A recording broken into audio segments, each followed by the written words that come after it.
Sitwazzjoni ta' disprament għall-aħħar. Hekk iddeskriva s-sitwazzjoni fin-Nepal Jan Zammit, fotografu Malti ta' 27 sena li ilu għal dawn l-aħħar ġimgħat fin-Nepal sabiex bir-ritratti tiegħu juri lid-dinja s-sitwazzjoni preżenti f'dan il-pajjiż.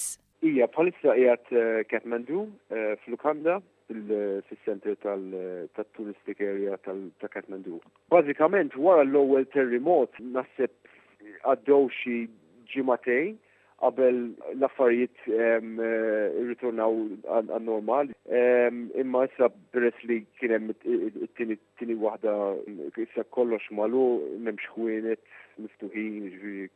Huwa ddeskriva l-esperjenza tiegħu tat-tieni terremot fin-Nepal it-tlieta li għadda. Ifhem biża' għandi żgur għax għat-tieni terremot kont f'guest house ta' 5 sulari, kont fuq il-5 sular u ġrejt ġirja sal-triq ġifieri u literalment ħsibt li kont semmut. Apparti t-terremot hemm ukoll l-aftershocks. Bħalissa waqt li qed nitkellmu qed inħoss l-aftershocks ġifieri. Illum kien hemm aftershock naħseb darba kull nofsija. Għadni kif ħassejt waħda xi 5 sekondi ilu. Bħalissa qiegħed fil-kama tal-Lukanda u tħoss kollox jivvibra bażikament the whole building, you know. Jan spjega kif in-nies fin-Nepal huma mbeżżajn, speċjalment wara t-tieni terremot. Infatti ħafna minnhom mhumiex qed jorqdu f'darhom, iżda ftinet li qed itellgħu fit-toroq.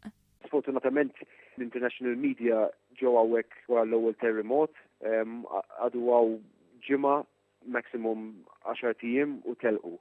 U fl-Ewropa u fl-Amerika ħadd ma jaf x'qed jiġri pereżempju fil-rural areas f'Nepal fil-muntanji. Nhar it-tlieta li għadda l-epicenter kien f'post jismu Dolaka.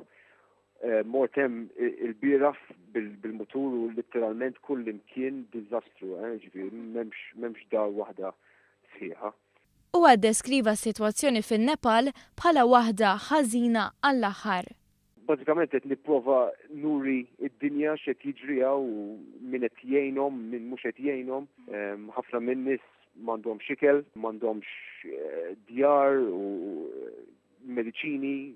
It's a very, very bad situation. Intant wieħed jista' jsegwi mumenti mill-vjaġġ tiegħu fin-Nepal fuq il-blog personali tiegħu fuq blog.janzammit.com jew fuq il-paġna tiegħu fuq Facebook.